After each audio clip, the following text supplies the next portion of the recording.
I started my career about 22 years ago, dropped out of grad school in Southern California, and I decided to drop out in the year 2001. It was a really bad time to be looking for a job, and I was looking for a job, and I had a visa situation and whatnot. So I sent out easily thousands of resumes to get a job as an entry-level software engineer. Got rejected everywhere. Somehow, in a few months, one startup hired me. I left that first job in like 7 days. Then after a month, another startup hired me. I stuck in that role for about 6 months. And then I was employee number 3 of another security startup. So I started my career as a software engineer. And at some point, I knew I wanted to move to the Bay Area because I had traveled here, and even back then, the energy was spectacular. That goal was realized in 2003. I got a job here with what was formerly the Loud Cloud team, which was founded by Mark Andreessen and Ben Horowitz. They'd just been acquired by EDS, an IT services giant. And so I was joining that startup team, but in the context of a Texas-based large IT company, where also I did software engineering. But that's where I started kind of getting a taste of product work. And the way it manifested is my manager would send me to these customer meetings. I was still very early in my career, and I was like, why are you sending me other people who know more about the technology, the product, etc.? But I found myself really enjoying that. And around 2005, I used Flickr and LinkedIn, and I made the decision that I was going to work on consumer internet. And I also made the decision that I was going to transition to product management. So talked to a few companies. Yahoo happened to hire me, Yahoo during its better days. So Yahoo was my first real job as a product manager in 2006. So again, a long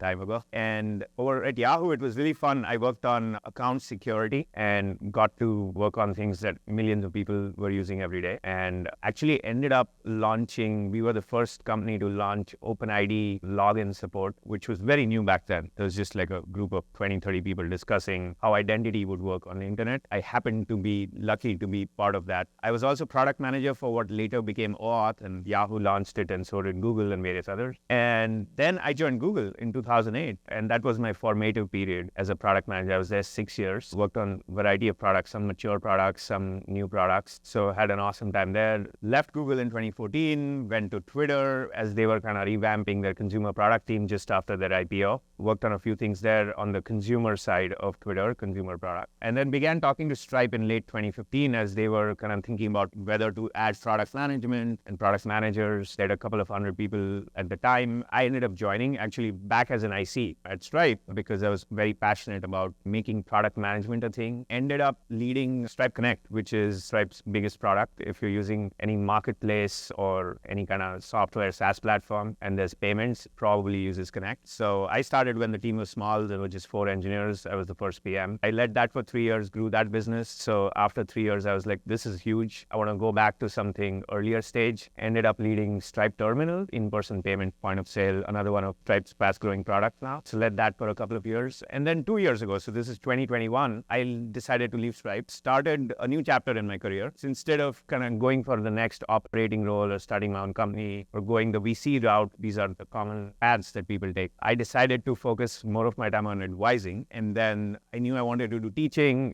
thanks to Maven, Gagan, and the team, launched my course and hoping to launch a few more courses. I do some work with companies, with teams and so on. So I speak at team events, help them understand certain vocabulary that they can use, that sort of thing. And on the side, I also do some writing. And this is a very long description for a role that I don't have any name for. I don't know what I do right now. I cannot describe it in a word. Maybe one word is solopreneur, but I don't think that does justice either. But I'm loving it. It's great. I love it. I spend a lot of time on advising. It's very energizing, but also end up having my course almost every 6 weeks or so and constantly improving it. So there's always work going on there. But yeah, that an overview of the last 22 years.